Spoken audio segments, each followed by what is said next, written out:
Hello and welcome to this Affinity Photo tutorial, which is a beginner's look at layers. Now I'm doing this on the PC, but it will work just as well in the Mac, and it will pretty much work the same on the iPad as well, just things might be in slightly different positions.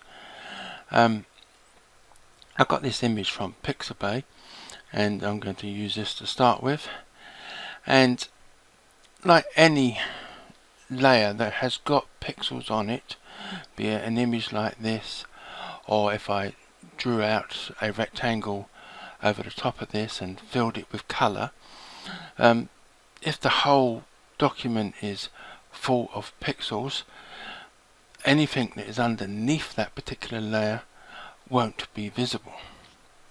So this is sort of came about because a lady was having trouble in a Facebook group and needed sort of some help explaining how to make layers visible and sort of work out what she wanted to do, because she had duplicated the background image, which a lot of tutorials will tell you to do, and it is a good practice to get into.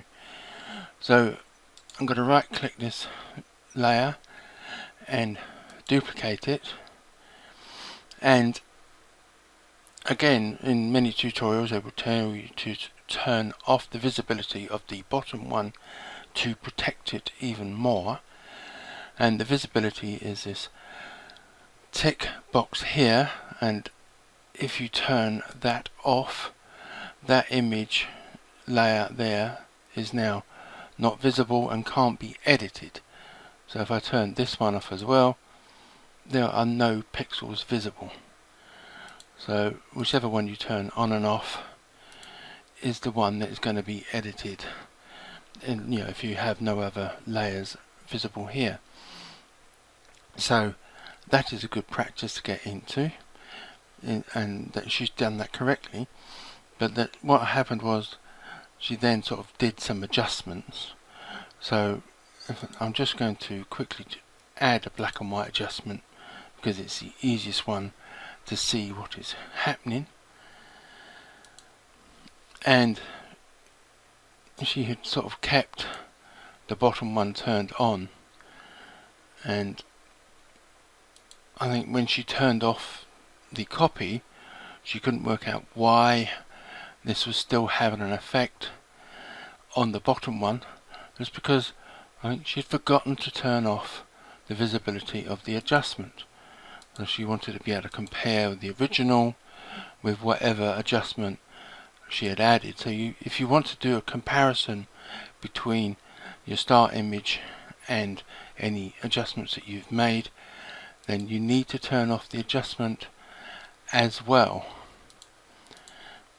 So keep the bottom one turned off for safety reasons, and if you need it you can always sort of bring it back and duplicate it again and try again. So hopefully that has solved that sort of problem. So let me just delete that adjustment, and I will add a rectangle layer. Let's just draw this out here.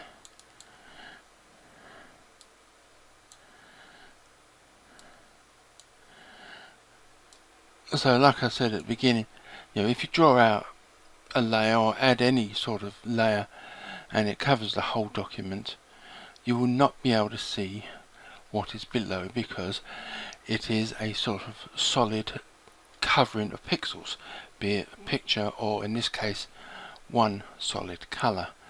And you can lower the opacity to sort of see the pixels of the layers below. So that is how you can sort of tell.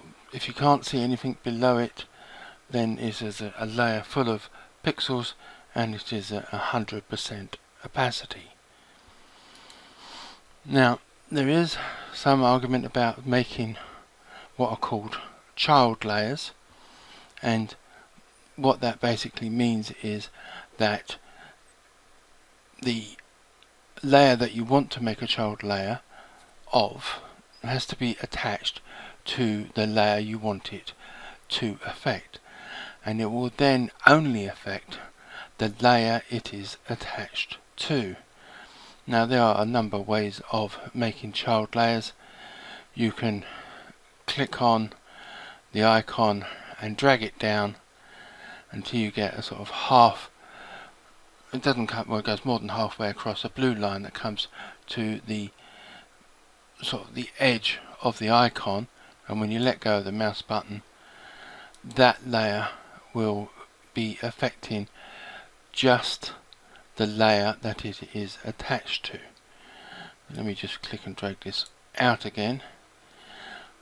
And another way of doing this is you can select the layer that you want to be a child layer and come up to the Arrange menu, which I'm not 100% certain is available in the iPad, and come to Move Inside, and that will make it a child layer.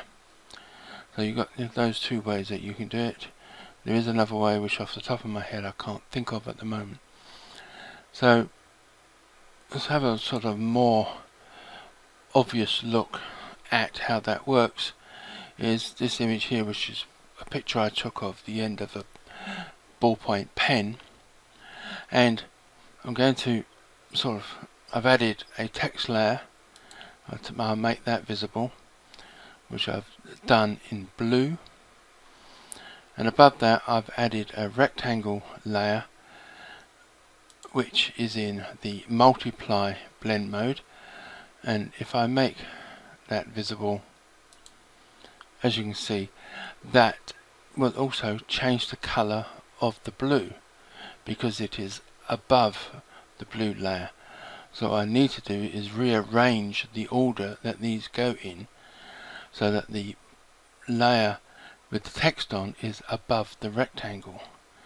So I can just click on that layer and drag it to the top, and as you can see, that because it is now on the top, it is not affecting the sort of sepia layer below it, and it retains its blue colour.